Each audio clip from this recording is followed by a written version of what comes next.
Hey guys, Andrew Stewart here, coming to you from St. Jacobs. Let's go explore.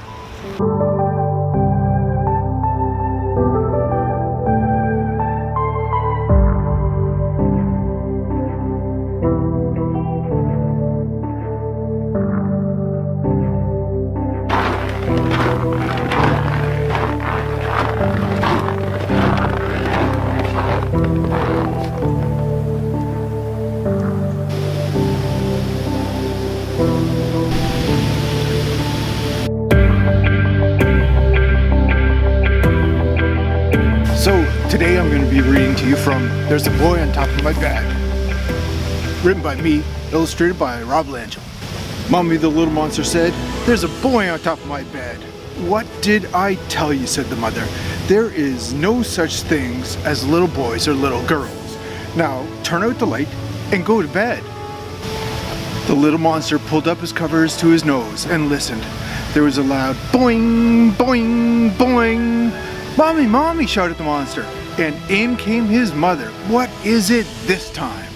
I heard a boy on top of my bed," said the monster in a trembling voice.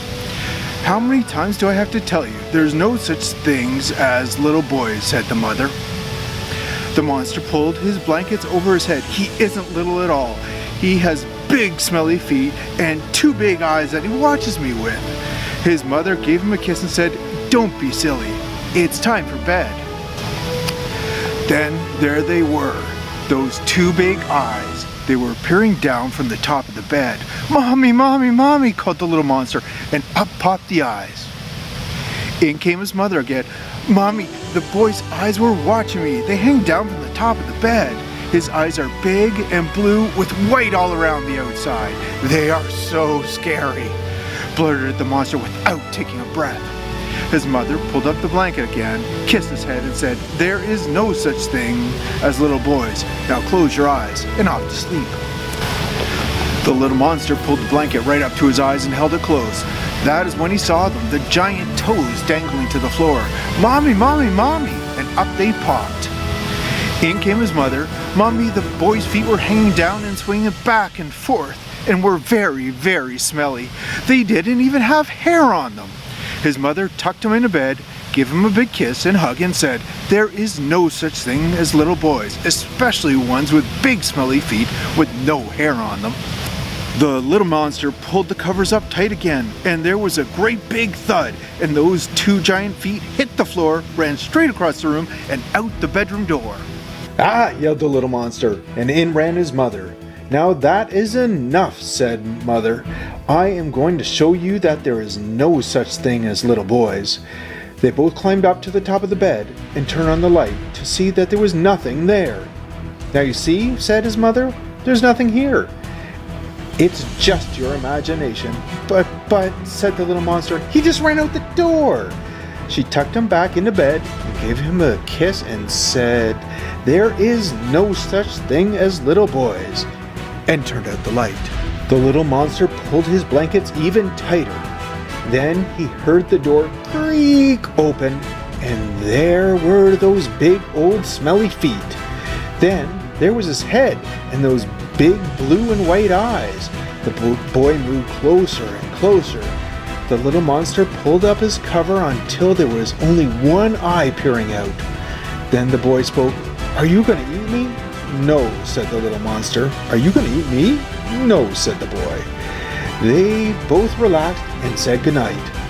The little monster was happy now to have such a nice boy living above his bed, even if his mother didn't believe him. The next morning, when the little monster woke up, he found a large rolled up piece of paper sitting on his chest. It looked very old, perhaps old as his mom, and that was super da duper alla ooper old. He wondered where it came from. He rubbed his eyes and looked around. He looked left, and he looked right and left again. No one was there. The little monster unraveled the yellow paper. "Oh my, I can't believe it." And what did you think it was? If you guessed the treasure map, you'd be right. It had pictures of mountains, rivers, skulls, and a great big black X. You know, X marks the spot. It always has and always will. If you want to find treasure, that is where you look. Then the little monster heard ruffling above him. And there they were, those two big eyes, but this time they were not scary, as he knew who it was. It was the boy that lived above his bed. The boy said in a whisper, "Do you want to go on an adventure?" The little monster's eyes opened wide. "You bet I do, but I have to tell my mom first." The boy waited and waited, and then he waited some more. The little monster appeared from under the bed. The monster said, "My mom said that anytime you go looking for buried treasure, that you need sandwiches, but told me to ask if you were allergic to peanut butter because she made peanut butter banana sandwiches." "No, not a problem here. I'm not allergic to peanut butter. I love peanut butter and banana sandwiches," said the boy. "I brought my sand shovel. I think the treasure is really deep in the sand, so I thought it'd be easier with these." The little monster asked, "So where do we start?" "Open up the map and we'll see," said the boy. At the top of the map, there was a picture of a mountain. "That's where we start," as the boy pointed to the map. So, the great adventure had begun. One brave little monster and an adventurous boy with a map and two shovels, and of course, we can't forget, two delicious peanut butter and banana sandwiches. Little monster looked way up in the air, and the mountain went up through the clouds. He said to the boy, "How are we ever going to get over that?" The boy pointed over to a sign with a big arrow that read, "Follow this trail over the mountain to the buried treasure." "Ah," said the little monster, and off they went up the trail. They climbed and climbed until their heads popped up through the clouds and reached the top. From there, they could see everything. They could see the river, a skull way off in the distance, and a great big black X. Their hearts filled with excitement, as they knew they were getting close. The little monster looked at the boy, and the little boy looked at the monster, and they both yelled, "Last one down is a rotten egg," jumping down through the cloud. As they reached the bottom, they were both running so fast that they could not stop and ran right into the river. And you all know what happens when a little monster and a little boy end up in a river. Water fight! They splashed until there was no more water in that river, just a bunch of mud, rocks, and two very wet friends. The little monster rolled out the map and said, "Well, I guess we need to go to the skull next." And off they went with their peanut butter and banana sandwiches and shovels in hand. They hiked and hiked until they could see the skull, and it was almost as big as the mountain. "What could that be from?" said the little monster. The boy said, "Probably a giant." And the little monster said, "No way, there's no such thing as giants." They climbed up into an eye socket and then appeared again from out of the nose. "Well, that was the first time I ever did that," said the little monster. Now there was only one last place to go, and neither of them needed a map.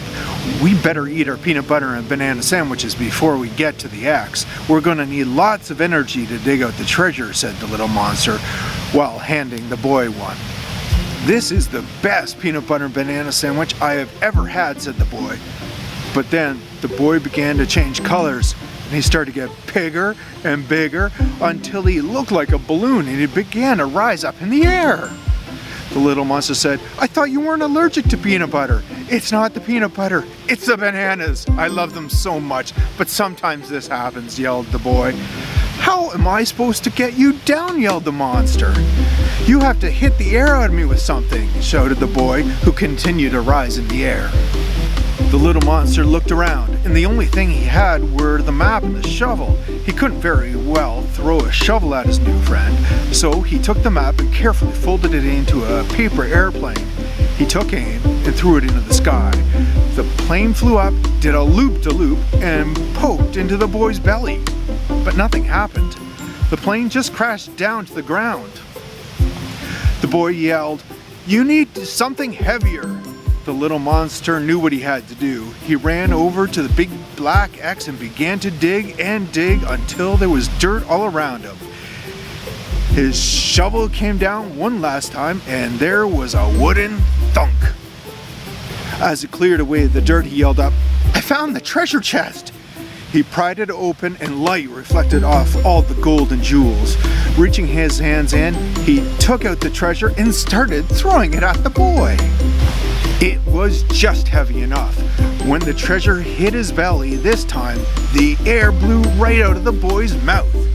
He flew through the air like a wild balloon and landed down in a pile of treasure. Whew! said the boy. "Thanks for saving my life. This treasure sure came in handy." The little monster and the boy put all the treasure back into the chest, and each grabbed a handle and headed for home. The boy said to the little monster, "Do you think your mom will make us more sandwiches when we get home? But maybe just peanut butter this time though." The end.